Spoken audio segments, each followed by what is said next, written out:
going to be doing the motor mounts on this car. I am not excited to do this like at all. It is the Megan Racing motor mounts here. I got the Golf put outside, so hopefully it doesn't rain too much, and we're gonna go ahead and start this process. I'm expecting this to honestly probably be kind of a nightmare. Hopefully not. Hopefully I'm wrong, fingers crossed, but I'm expecting it to suck. Let's get the car up on the stands and pull these wheels off. And don't forget to chalk your rear tires. We don't need this.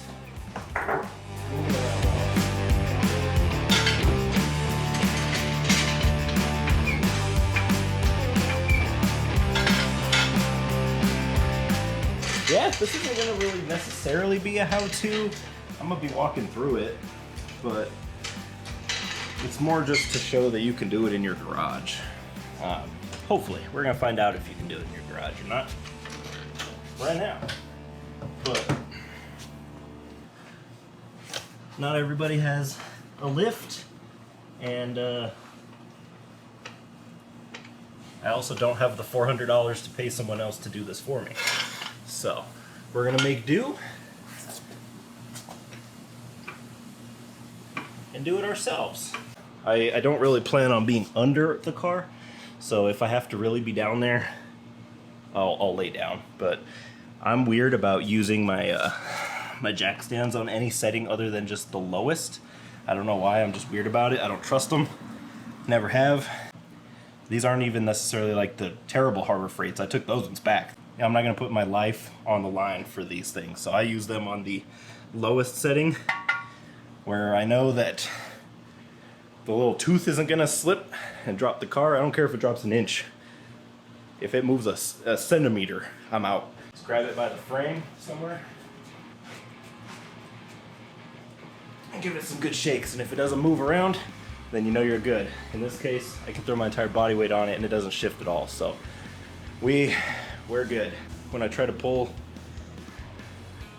the engine mounts out, because the engine has to actually lift up a bit, and I think this is gonna be in the way. So I'm gonna pull that off, and that way the engine has full clearance to lift as much as it needs.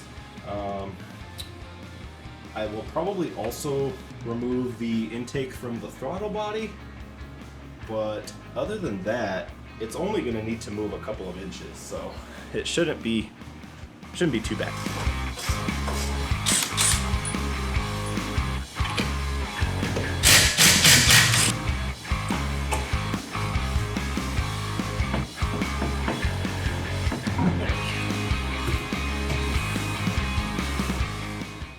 A little bit of insurance there. If worst comes to worst, at least there's something under there other than the jack. One thing I learned ahead of time that I think is going to be very helpful is the driver and passenger side motor mount, I guess mounting points where they mount into the actual frame of the car are slightly different. So the passenger side, and I'll show you when we get to that point, I'm kind of trying to think about how I'm gonna do this because of this, but the passenger side is slotted. So that essentially the motor mount can slide into the passenger side within about an inch of play, I guess. So the engine has about an inch of play to slide into the passenger side, whereas the driver's side does not. The driver's side, the bolt slips right in through its hole, and that is it. So one thing I learned is to get the driver's side mounted when you're putting everything back together, mounted first, because the passenger side, you can play with it a little bit. But if you do the passenger side first and then you can't get the driver's side to line up, you have to undo the passenger side and start from scratch. So we're gonna do that, and we're gonna make sure to do the driver's side first. If it can go wrong, it will for me. And so I'm glad I know at least that much going into this. I still forgot to remove the intake, so I'm gonna do that first, and then we'll get a little board, we'll lift up the engine just a little bit to kind of take the pressure off the mounts, and then we'll climb down there and I guess we'll start. We'll see how this goes. So I used to have a little board of wood. I don't know where it went. So we're gonna use a little square of cardboard to separate between the jack and the oil pan. Put our little cardboard. Oh, that's quite a ways actually. Has to go way down there.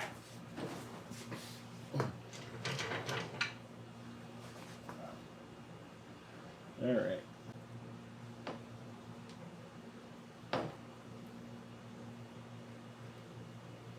And I'm not really sure how much it's supposed to go up, so I'm just gonna put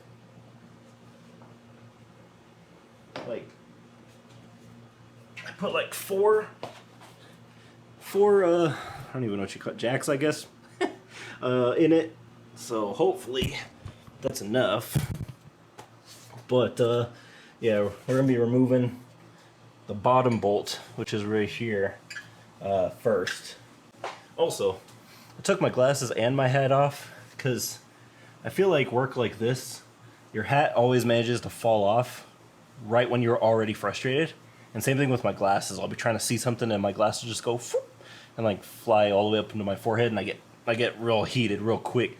So I figure, you know what?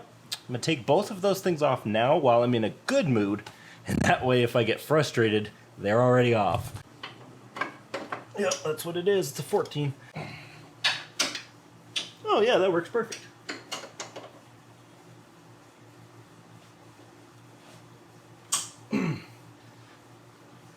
Okay. It's tight, but not super tight. There's a nut and a washer, so I'm gonna put those off to the side so I don't lose them. Either the source I heard was wrong or I got it confused, but the driver's side is the slotted one. So the driver's side is the one that has to go in second, so we need to do the passenger side first. Okay. So maybe this is different on the NBs, but both the passenger and the drivers are slotted, so the engine can literally just go straight up, put the new mounts in, and then straight down. I'll try to get the camera in there to really show you what that means when we're actually doing the process of putting it back together. So maybe that's just an NA thing where the right is different than the left. That's kind of dumb. And I see why I guess they changed it, because it didn't make any sense. So that's really cool. That's gonna make it a little bit easier actually. Maybe this isn't gonna suck as much as I thought. So you MB boys out there, this is MB2, so I don't know if the MB1 is maybe the same as the NA. A lot of stuff is.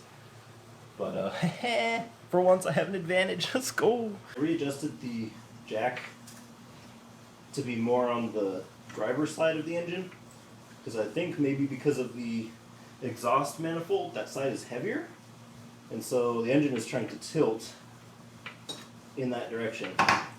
Let me just pause here for a minute because it's making some popping noises, and make sure that everything is working the way that it's supposed to. Let me go ahead and finish raising it up. It's almost fully released, and then I'll show you which mounts I got. I definitely don't like all those popping noises, but all of this stuff has been in place for 20 plus years.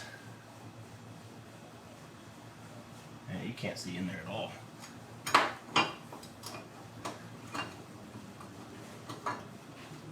Well, it's fully free from the engine, so I'm gonna go ahead and do the 3 bolts for actually releasing it from the engine. We're gonna use my, I have a 2-foot extension. We're gonna use a swivel, whatever the hell you want to call this. And then we're gonna throw my 14 on the end of that. Now we're gonna try to do this by hand. So probably gonna switch this up for my torque wrench, because my torque wrench will be a little bit bigger.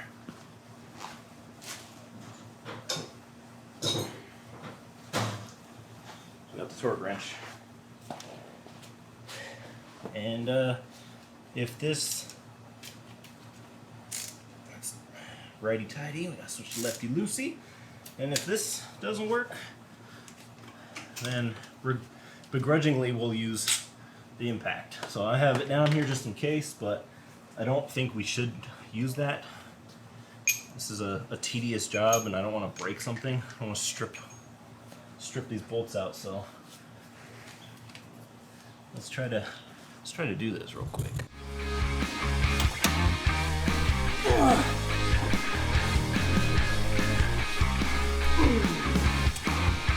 Okay, that is on there.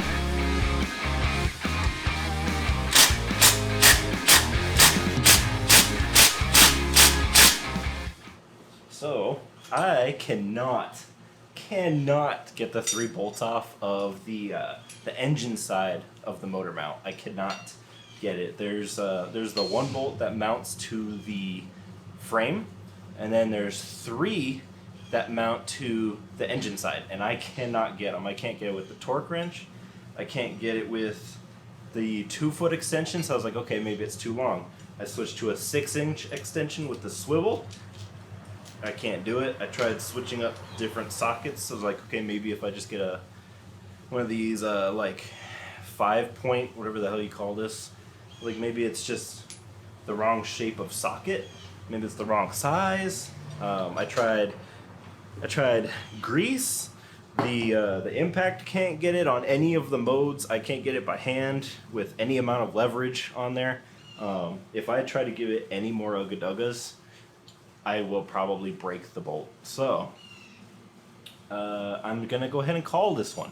I don't know if I'm gonna make this video or not now. I don't usually upload videos where I don't successfully do the job, but that's the reality, I guess. I mean, I tried it. I tried it with all the available tools, and at least I know even with an impact I can't get it off. So yeah, I don't know. Probably somebody with air-powered tools can get it off. So with this, maybe I will upload this video. I don't know, but yeah, I think it's time that we go ahead and we'll lower the engine back down. I'll bolt the lower mounts back together, and we'll get the car off the jack stands, and I guess I'll take it to somebody. That sucks, man, but I guess it's kind of one of those things. It's like, what's your time worth? So I think that's what I'm gonna go ahead and do. So before I get frustrated, before I break something, I'm just gonna call it. It's fine. It's a nice weekend, beautiful weather outside, and I'm not gonna let it get ruined with this task here. So I'm gonna put everything back together, and we'll put the golf back in here because it's clean, and I want it to stay that way because it's definitely gonna rain.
Also, just an FYI, if you're putting your lug nuts on too tight to use a torque wrench by hand, you're putting it on too tight.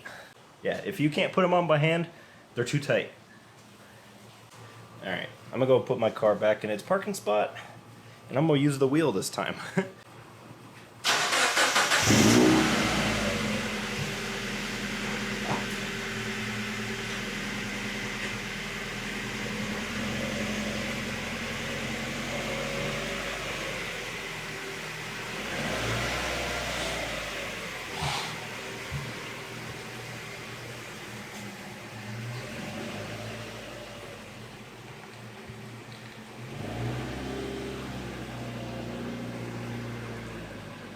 Look at this. Looks like the storm of the century is rolling in.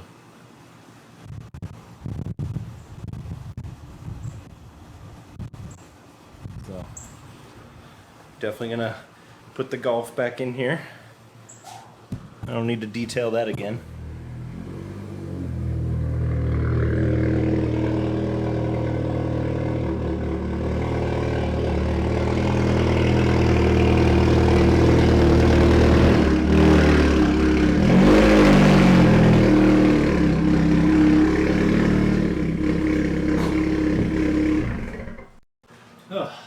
I can never get it perfectly straight when I back it in. I don't know what it is. I don't know if the walls are just crooked in my mirrors or what it is, but I mean, I guess at least there's more room on my side. That's not the ending to the video that I wanted, but it is what it is. I'm filthy. I'm sweaty. There's grease in my hair. This is the reality of working on cars. I know on YouTube it all looks like it's so easy, but it's not. Tools fail, parts break, parts don't come off at all. Again, maturing is realizing what your time is worth. So I will see you guys in the next video. Like, subscribe. Sorry about the video, but this is the reality of being a car guy. I'll see you in the next one.